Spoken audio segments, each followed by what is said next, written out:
Hello, welcome to another Appy Hour. We're excited to have Lydia Laucella with us today, who's going to talk about virtual learning opportunities. Appy Hour is our chance to kind of share what we've learned throughout this change in course modality, course delivery, because of the pandemic. And what we really want to do is to think carefully about what we've learned and what we might want to continue to do even after those pandemic restrictions are lifted. So this is our chance to kind of share what we've been working on. And Lydia, why don't you tell us about virtual learning? Yes, I would love to. So like Dr. Conklin said, that is something that I have been playing around with recently. I'm going to go ahead and share my screen and start my slideshow. So, virtual reality was already on the horizon before the COVID pandemic, not just for me, but for the world of education. And with the shift to learning anytime, anywhere, it's really come at the forefront of ways that we can enhance our virtual learning environments and our classrooms, whether they're virtual or face-to-face, with virtual reality. So we're going to kind of dig in. I'm going to provide some resources to you that are free or low cost. We're actually going to play a little bit with Bitmoji and developing virtual learning spaces. So let's just jump right in. So the objectives for today, at the end of the session, you should be able to define virtual reality, be able to identify pros, cons, and some virtual reality resources. And like I said, some of those are free or low cost to you. And then also we're going to create Bitmoji and a virtual learning space. So let's start with a definition of virtual reality. So according to Merriam-Webster, virtual reality is an artificial environment which is experienced through sensory stimuli such as sight and sound. And it's provided by a computer, and it's an environment in which one's actions can partially determine what happens in the environment.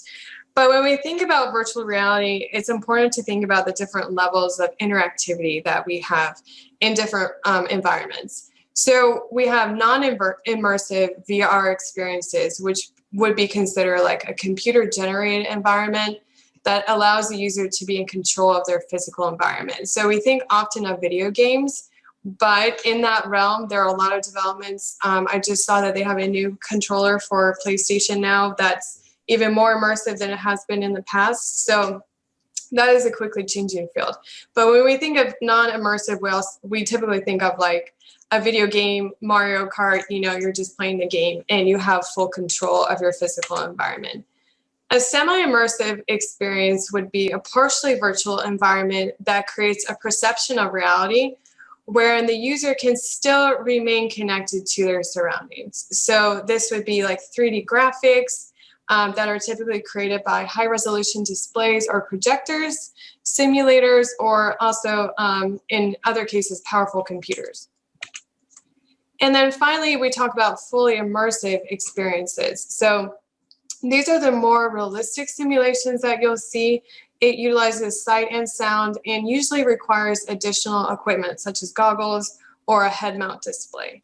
So when we think of virtual reality, I think a lot of us tend to think of those headsets that we see. I also want to talk about what are some of the pros and cons of using VR in your classroom before we play around with it.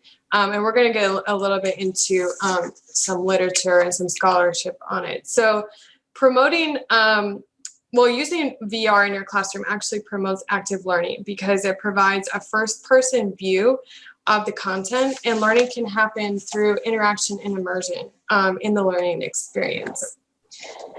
It supports learners, which is one of the most important things that we need to consider, especially when teaching online or in hybrid models, especially for our distance learners, because it can help reduce barriers to learning by replicating social interaction and enhancing presence in the classroom. It can also replicate reality, so it can provide students with learning experiences that they might not be able to engage in, especially in our post-COVID pandemic world. Field trips are out of the window right now. So it allows us to bring these experiences to our students. And even before COVID, it gave us the opportunity to do that. It also helps our students build 21st century skills. So when they're engaging in these learning experiences, they're actually developing digital literacies, which we know is important. Something else to consider with VR, depending on how you use it in your classroom, and we're not really going to discuss that this much today, but you can actually customize learning experiences and differentiate instruction depending on the type of VR experience you're working with. Many school systems are using similar technologies, like with games like iReady, for example, that helps differentiate learning because it responds to how the student is responding to the game or the activity. It can also provide multisensory experiences. So we know that multisensory learning is actually really important for long-term memory and retrieval of information. So it supports our learners that way as well. It also can help protect I can never say this word, anonymity and student privacy. So when we're working, especially in asynchronous learning formats, and we ask students to post a picture or post a video, sometimes they're not comfortable with this, especially minor students. And so being able to have an avatar like a Bitmoji is actually a huge advantage to our students. It kind of levels the playing field for them, makes them feel more comfortable in their learning environment. And talking about being comfortable in the learning environment, gaming and game-like system can actually make an environment for students to realize that failure isn't so daunting. So it's a place for them to make mistakes. So when they're dealing with certain virtual reality experiences, they can make mistakes that maybe they wouldn't want to make in a regular classroom. There are some cons of using VR in your classroom, and this list is not exhaustive, but we have to consider good course design elements, because if we have a weak pedagogy going into using VR in our classrooms, it'll have a lessened impact on our students. So VR definitely needs to align to specific learning outcomes and assessments. And it needs to be leveraged in a way that it supports learning but doesn't replace learning. So we can't use full-on virtual reality and expect it to support our students. We still have to have a level of interaction with the content, with the instructor, and with the students. It can require special equipment depending on what you're using, such as, like I mentioned before, the VR goggles or head mount displays. There are some lower cost options that you guys might be familiar with, like Google Cardboard, but that requires app compatibility and using Google apps. And so that might be a barrier for non-Google institutions like Reinhardt. And it requires training and resources. So if we don't have proper training on the equipment, it can leave both instructors and the students struggling to learn the new technology. It can actually increase the digital divide if students don't have equitable resources. So that's another issue. And of course, the burden of cost. So once you start talking about some of these more advanced virtual reality systems, the cost is extraordinary, especially for a small institution like us. So that's something to think about if you want to use semi-immersive or fully immersive VR. And finally, it's a quickly changing field. And I've found this in my own work with using virtual learning, virtual reality in my classroom. For instance, I was using CNN VR, free VR videos, and we taught a small unit on passion and youth activism in our first year seminar courses. And I found later on in the semester that the links stopped working. CNN is no longer giving us that free resource. I think is actually paired with Oculus Rift. So I don't know if you're familiar with that, but that's a huge VR platform. And so they're no longer offering that. So I had to look around for different options. So it's quickly changing. And there's also time constraints for dealing with learning VR. So you have to pilot the program, pilot technology. And if it's quickly changing, sometimes that's an issue because what you found might not be there anymore. All right, so I am going to link this presentation in the chat at the end of the presentation. So you'll have access to all of these resources. And I've just developed just a selection. Again, it's not exhaustive of some resources that are out there that are free.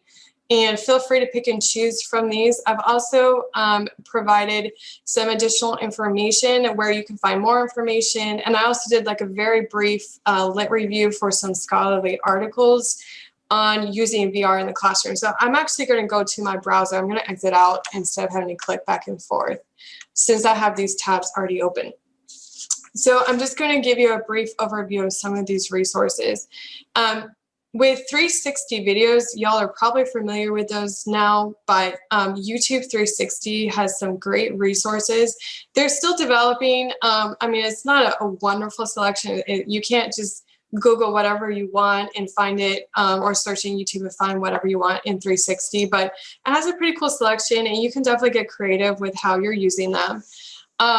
There's also different types of 360 videos. So there's narrated and non-narrated videos. And so I'm going to show you both types. So the first one is a non-narrated video.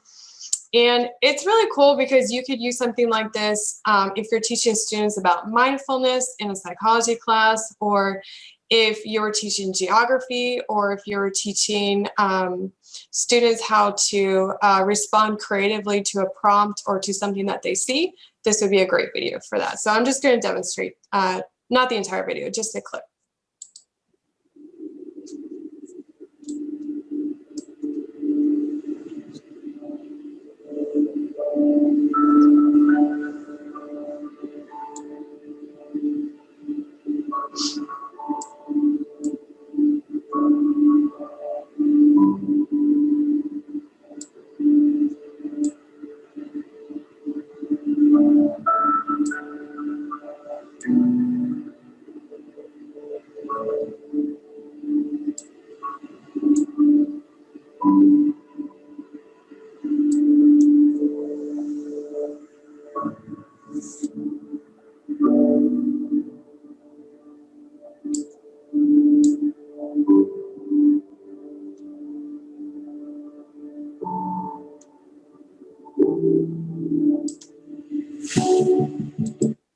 So as you can see, as the video is playing, you can rotate and look around just as if you were in that natural environment. I can also pause and do that as well. So again, some interesting things that you could do with students with these types of videos. I'm going to show you a narrated one. So Can I ask a quick question about that? So if you were wearing VR goggles, would the same thing happen just by panning around with your head? Yes. Okay. I mean, I have very limited experience with the goggles. I've only done a few of those types of experiences in my personal life, like outside of education. So when you look around, it actually will show a change in the environment. Like when I went to Seattle, they actually had where you could bungee jump off of the tower. I forgot the name of the tower, the Space Needle. And that was actually quite scary because they actually had not only the sight and the sound, but they actually had wind blowing in your face. And I think at one point, like a bird pooped on you. And so you get a little spray of water in your face or something like that.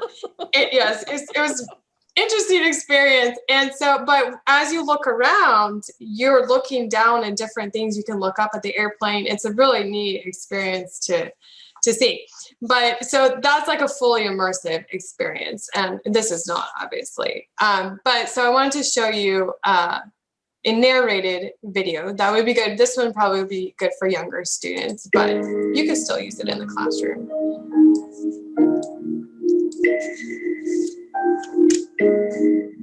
Victoria Falls is situated on the border of Zimbabwe and Zambia, somewhere in the middle of Zambezi River flow. It is one of the biggest rivers in Africa.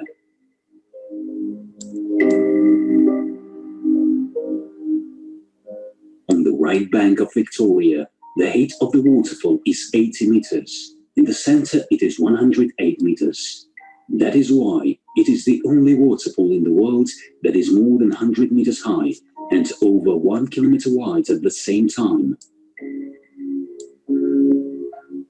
The noise from the waterfall is heard 40 kilometers away. Its splashes and fog rise 40 meters above as a cloud that looks like...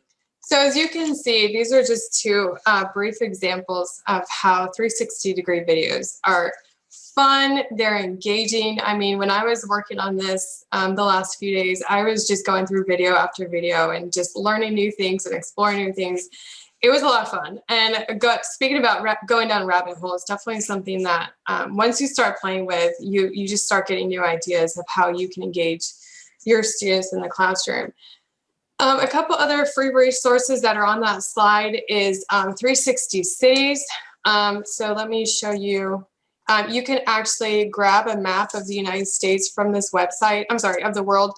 And you can, let's say you're learning about a particular region in a history class or geography class, or something else. Like it could be a foreign language class, for example. And let's say I wanted to learn more about Italy, for example. I could click on here, and it's kind of hard to see with my people view, but I can click on any one of these videos and I can play around with it. If I click the start now on this particular resource, it's asking me to go through some web safety. So I didn't do that. I'm not going to play the video for you. But once you do that, you can walk down the street. You can get a 360 view, look up, look down. This would be something cool for architecture or math even. You could, I don't know, do all kinds of fun things with engineering, that sort of thing. So here's another one I have of Venice. So again, if you're studying Italy for a foreign language class, then you could take a walk around Venice or Venezia, like we say, and get some good look at that. ABC News also has some really cool VR experiences as well. One of the ones that they were featuring is the Great American Eclipse. So you can go back and relive that. That would be great for science class and talking about, or astronomy. Let me get that dashboard out of the way. The next one is, I believe this is USA Today. So if you're studying current events or political science or anything else like that, they have some really cool ones. They usually feature the most recent ones, so sometimes it might take a little bit of a Google search to find them or click around on the website and see what else is out there. Again, the problem with these, though, are they are quickly changing. CNN was offering a similar feature, and they're not anymore. So it's just something that you got to play around with.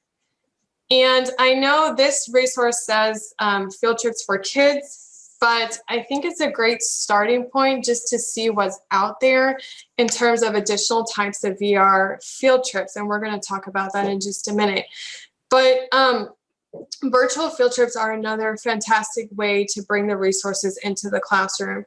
And so this is a great starting point, so you don't have to Google everything. And I just found it was great to see the variety of museums that have VR experiences. But of course, a quick Google search for something like that could be something that you could do. So many landmarks in cities, this is not an exhaustive list, has VR experiences now as well, like the Liberty Bell in Philadelphia, for example. So Google would be your best friend in this. This was that additional resource that I said. I haven't really poked around with it that much, so if it's not too good, I'm sorry. But it does have some information about how to connect more with educators in virtual reality, virtual reality society, and some extra links and information about using virtual reality. So if something that you're interested in, this might be a good place to start as well.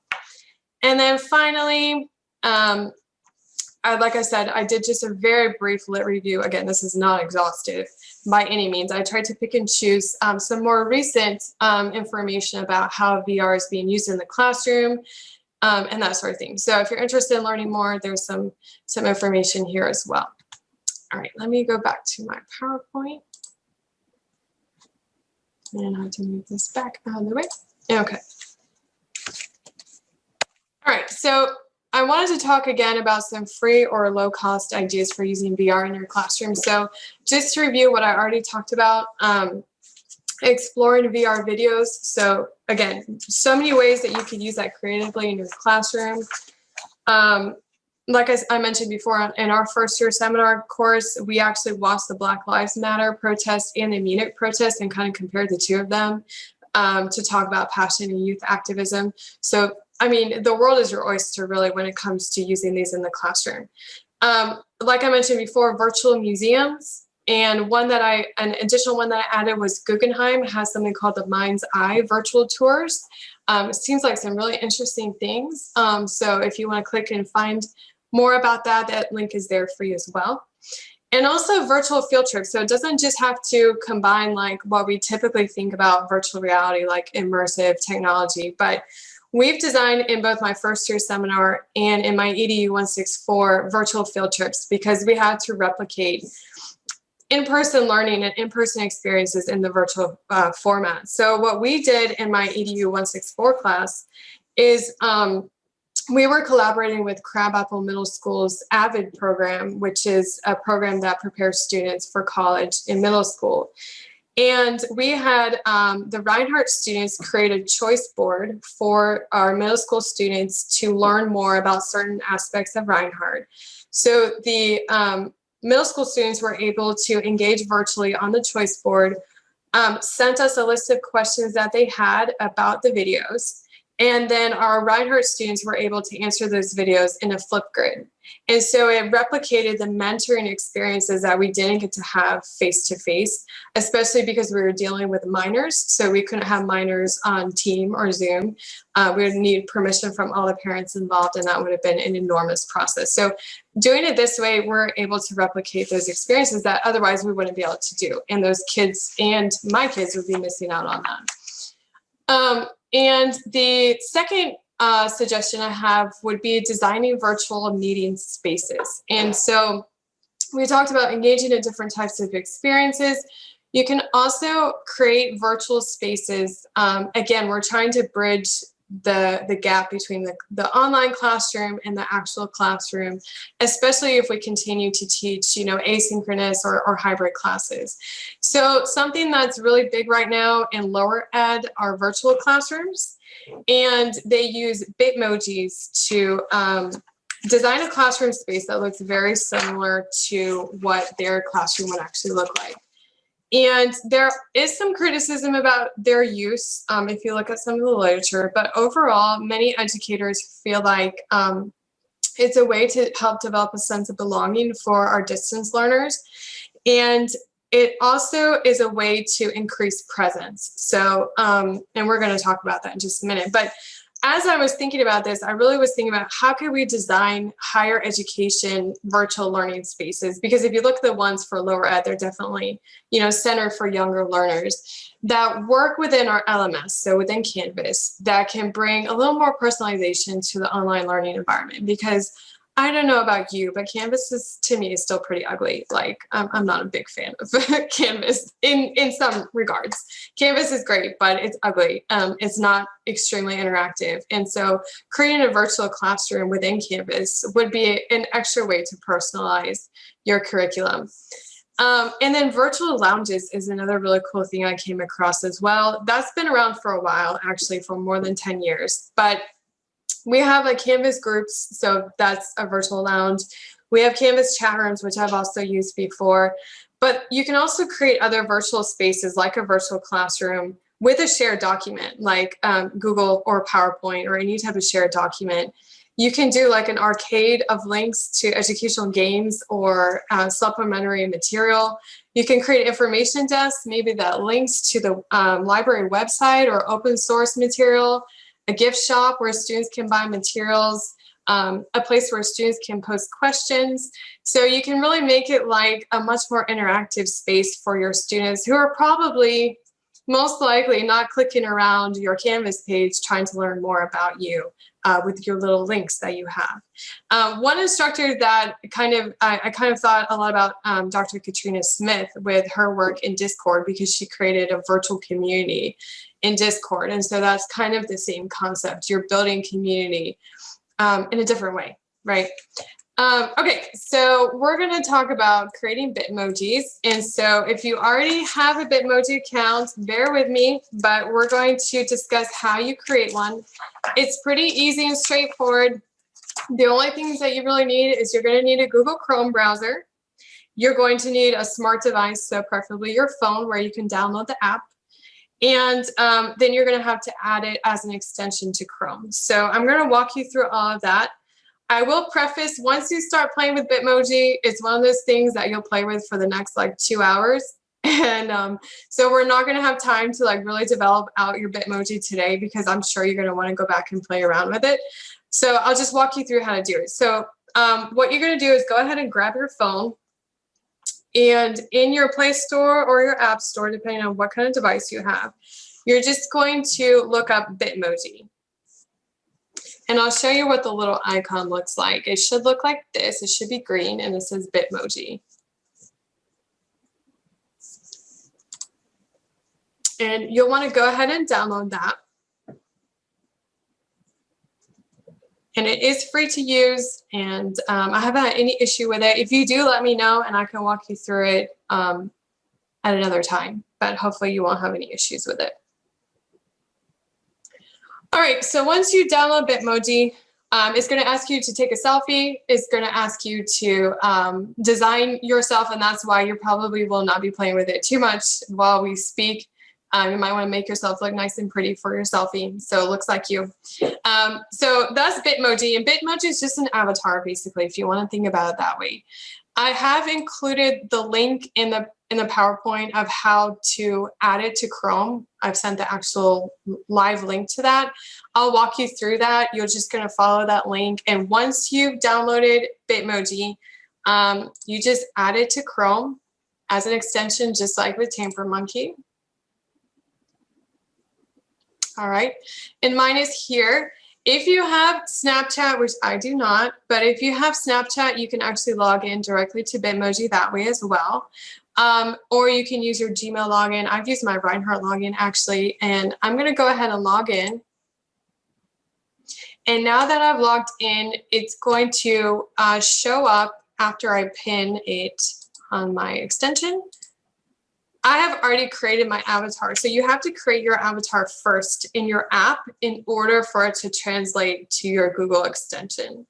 Once you've created yourself, I can see y'all are playing around a little bit. Once you've created it, you'll have this extension here.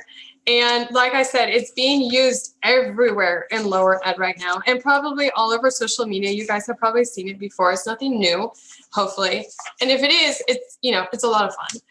So up in here, I can search anything really. Like I can search myself sitting down, and I'll get a whole bunch of different avatars. And what I wanted to show you though is how you can actually create like a virtual learning space with your avatar and make it a little bit more fun. So I'm going to show you what I have done in a sample sandbox course that could be for my EDU class.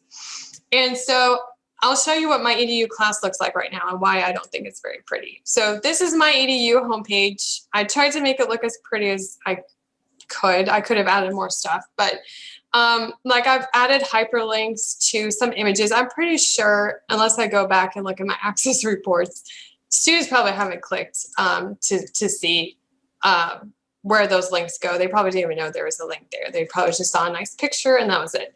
I have information about who I am, instructions on how to get on Teams, but it's really boring. It's text heavy, which we know students do not enjoy. So I was thinking this would be a much cooler option where it actually looks like a classroom at Reinhardt. I have the posters, as you can see, on my wall of those pictures, so students can go back and click on that and maybe learn a little bit more about it and see what the actual quote is. I've actually linked my syllabus in here. I might change the wording, but just for today, this is what I've created. So what I did is I just grabbed my link from the class and I copied it and put it into my PowerPoint, linked it that way. I actually added a little picture of myself and my family, which takes you directly to your About Your Instructor page. So hoping to entice my students to learn a little bit more about me and my teaching philosophy. I've also linked it back to Canvas. So if I wasn't using this in Canvas, it would direct them back to the course, or I could still have it linked back within Canvas. And I just basically, sorry, I'm having a hard time with this toolbar up here. Come on, go away. Okay, there we go. I basically just added it as a PDF document after I created it in PowerPoint. and did auto open inline preview like we're all familiar with. And I have a beautiful new homepage. So that's my virtual classroom. And I'm going to walk you through how to create one. So again, this is one that I created as a classroom. And this is one that I created as a lounge. And I thought this is a really cool virtual lounge as well. I could do something like if I was teaching a literature class, for example, I could have my students come into the lounge. And like I said, they're doing a lot of this in lower ed where they would link in books and videos and other things like that in here that students can engage with. And you can keep adding to your classroom, changing it. You can change out your posters on your bulletin board. If they're doing a different book each week, I could link this book to an online book that they're reading or something like that. I actually changed my outfit for this one, made it look a little more casual. It's just a lot of fun. It's a lot of fun to play around with. And really, like I said before, the world is your oyster with doing this. So you can do it in Google Slides. I actually prefer the Google platform, but since we're not a Google campus, I guess I have to show you in PowerPoint, so I will. It's pretty much straightforward. It's basically the same concept. If you're familiar with using both Google and PowerPoint or Office Suite, it's the same. But I just found Google's a little bit easier. And I think there's a little bit better picture selection in the Creative Commons areas. So, kind of pick and choose. If you're not finding something that you like, go and do a separate internet search. But all right, so to get started, it's stupid easy. But what you're going to do is you're just going to start a new slide or a new PowerPoint if you're not already in PowerPoint. And you're going to right click on your PowerPoint and click Format Background. Let me move the bar out of the way. And then over here on the right-hand side, you will get, you want to choose picture or texture fill. Again, if you're using Google Slides, you would just have to right-click Format Background and you're good to go. So you're going to insert a picture source, and I'm going to choose online pictures. Of course, if I had a stock image or if I had an image on my computer already that I thought would be great, I could do that. But what's really cool about this is you can actually choose, if I type in floor and ceiling backgrounds, I get a great selection of templates. There's also a lot of templates online now for this. Some of them are free, some of them are not. So just do some digging if you want more. I kind of like this space, but the only issue that I've had is formatting things at an angle. You can do it. It looks kind of weird and wonky at times. So if you're thinking about creating a classroom space where you don't want to worry about playing too much with that, I would probably choose just a plain background, not with a bunch of walls. But I like this one because it's actually pretty cute. So I'm going to choose this. All right, and here's my, I'm going to call this my virtual lounge, I guess. And I'm just going to start building my lounge. So what I'm going to do is I'll probably start with a sofa, let's say.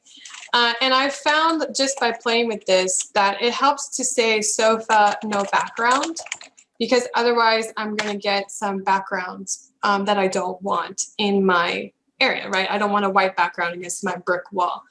And you just have to play around with it. Sometimes the image looks like it doesn't have a background, but it actually does.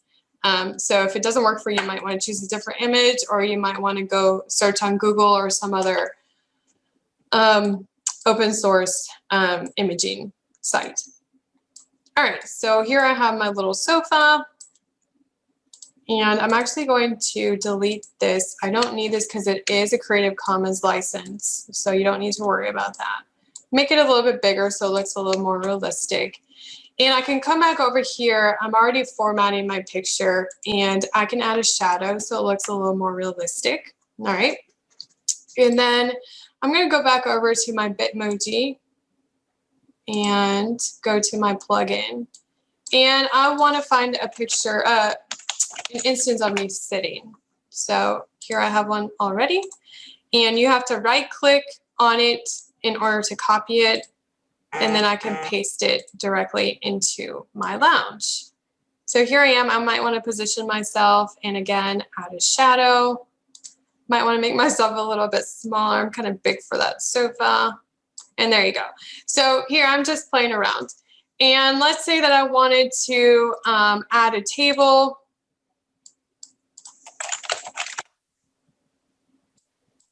Oh, I should have said no background. And let's see. Actually, I want an end table. See if they have anything a little bit better. And I don't know if this is going to have a background or not. So let's see. Nope, that works pretty well. So we definitely need to format that down. Oops, that's not what I wanted to do. Okay, I'm going to put it over here. And I can move myself a little bit. And now I have a nice little end table. I could put a book on there. I could put a board game if I wanted to, let's say, link in some games. I could put a TV monitor on there or a laptop, and maybe link a YouTube channel that I wanted students to engage with. So let's do a laptop.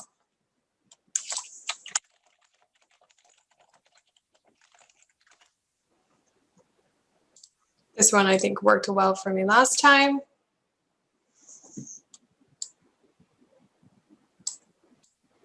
Add it here. Again, I'm going to get rid of this. Hopefully it won't delete it did delete my image. A lot of it is playing around and getting things to work well for you. Here we go. And we're going to delete this one out of there as well. And again, I would probably add shadows here. And then I might go in here again and add an image of YouTube. All right, and then I could put that on my screen. No, too small. Hold on.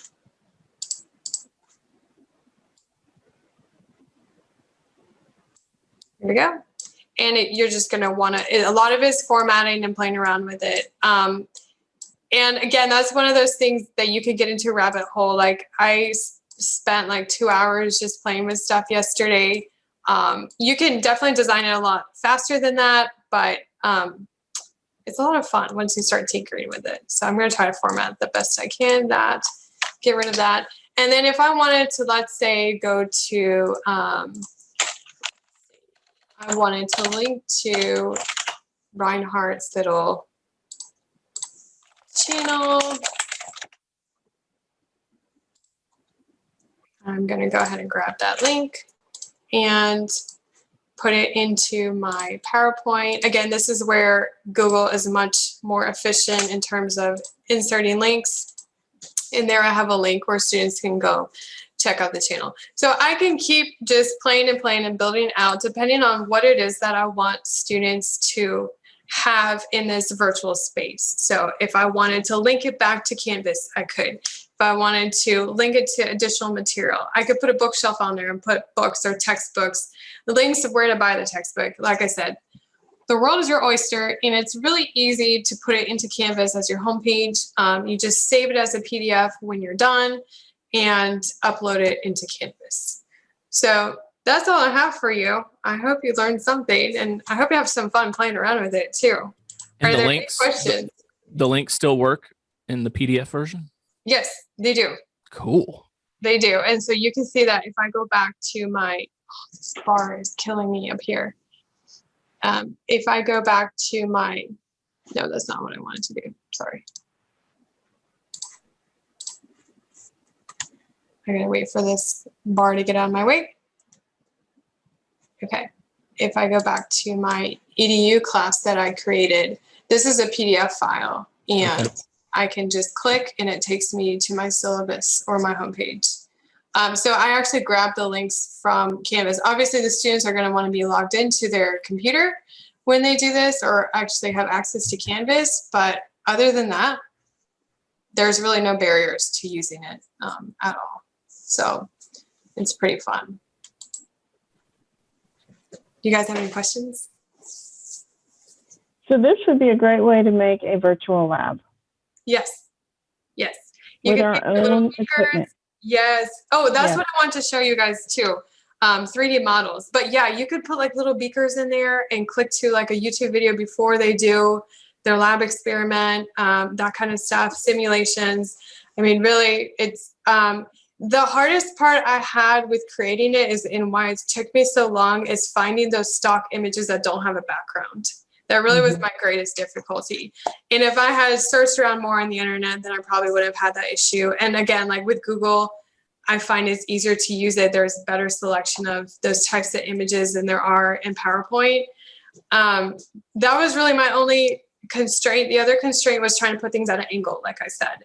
So I was trying to put a poster on the wall in my classroom, or on the chalkboard, and it just wasn't, even though I was playing around with perspective and everything, it just wasn't looking right. And I was like, okay, I think we're going to stop playing with that. But there are lots of videos out there about how to do that as well, especially in Google, since it's such a huge thing in lower ed. So there's a lot of videos of how do you put things at an angle, how do you modify your classroom.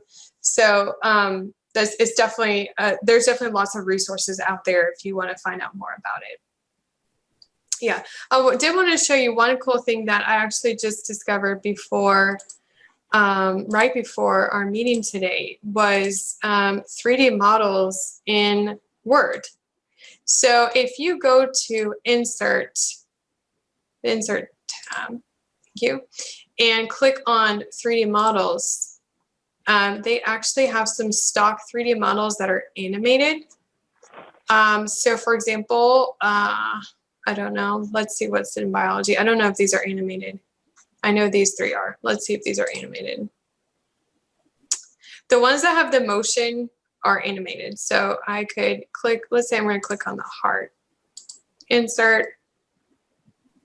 It does take a second. Okay.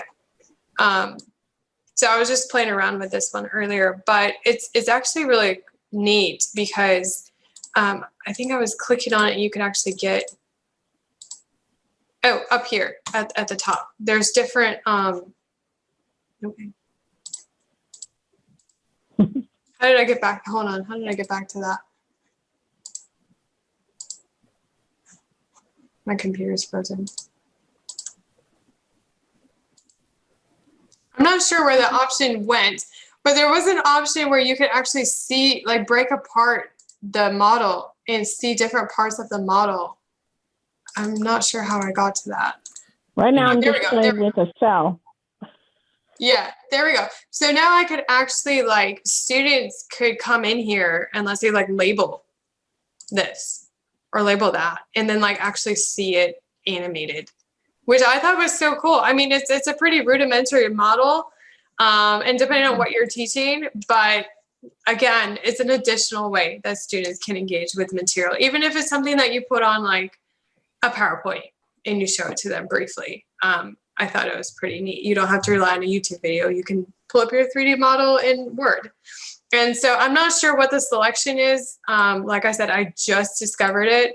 So I'm definitely going to be playing around with it more, but it looks like it has a pretty wide variety of things that you could use. So that's another virtual reality resource that's available to you as well. So any questions? No. Did you guys play around with Bitmoji? Oh, yeah. Y'all were playing. Oh, yeah. Yeah, it's going to be fun. The cool thing is if you have Gmail, then it automatically will show up as an extension in your email as well. So when you're sending personal emails, you can send that out. Like I said, a lot of educators are doing that already. We're not doing that at Reinhardt yet, but I hope to see more of your Bitmojis in your communications. Speaking of, you have been including your Bitmoji as your email signature. How have you done that with Outlook? I stopped doing that after you're like, it's a bit too much, but I am considering doing it, and I just copied it into my signature basically. Okay. And I think it'll take a little bit of formatting because it came out kind of big, but yeah. Yeah, Lydia, my two of my three children are in virtual academies right now for their schools, and everything is Bitmoji. I know. Everything. Yeah. And some of them are really good, and some of them I'm like, you look nothing like that. Yeah. Yeah, I first saw it on the scene for my kids' education with their music teacher. And she had kind of like you were saying, Irma, like a virtual music lab where they could click on a certain instrument and listen to a video of that instrument. And I just thought it was really neat. And then I started thinking about more and more how we can use it in higher education, because it is something that our students, as they come up in the next few years, they're going to be familiar with it. And it's a way to bring interaction into the classroom and into our virtual spaces. So I thought it was fun. And I like making things look pretty in Canvas, so I thought it would be cute. A colleague of mine 10 years ago made a virtual biotech company.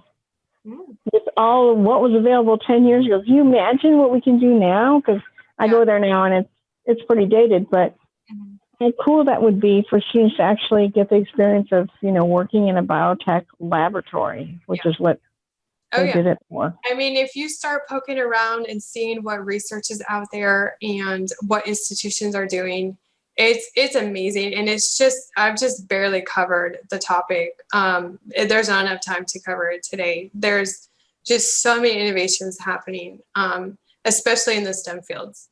Really, really cool stuff. Yeah. Well, in the arts too. I did the narcissistic thing of checking Google Scholar to see how many times I've been cited recently. And my dissertation was included in a meta-analysis of performance anxiety. And my dissertation was listed in the virtual reality section. Oh, cool. Very cool. That's awesome. Yeah, definitely. I mean, it's exploding. I think there's a time and place for it now. It was already there, but I think we're rethinking how to use these types of things. So it's been fun. All right. Any other questions? All right. Well, I guess I'll see you in virtual reality world. I guess I have to make my Bitmoji. Yeah, Bitmoji signature coming to an email near you soon. Yes, you do. It's fun. It's fun. I think when I first learned how to do it, I was sending my husband like 100 different messages with just my expressions. And he was like, what are you doing? So, yeah. All right. Well, you guys have fun. That's all for me, Dr. Conklin. Well, thank you so much, Lydia. Thank you all for attending this Appy Hour. Again, a reminder that we do have Appy Hours coming up on every Friday until we conclude the semester, with the exception of Good Friday. Next week, we have Jonathan Hightower talking about GimKit. And there was one more.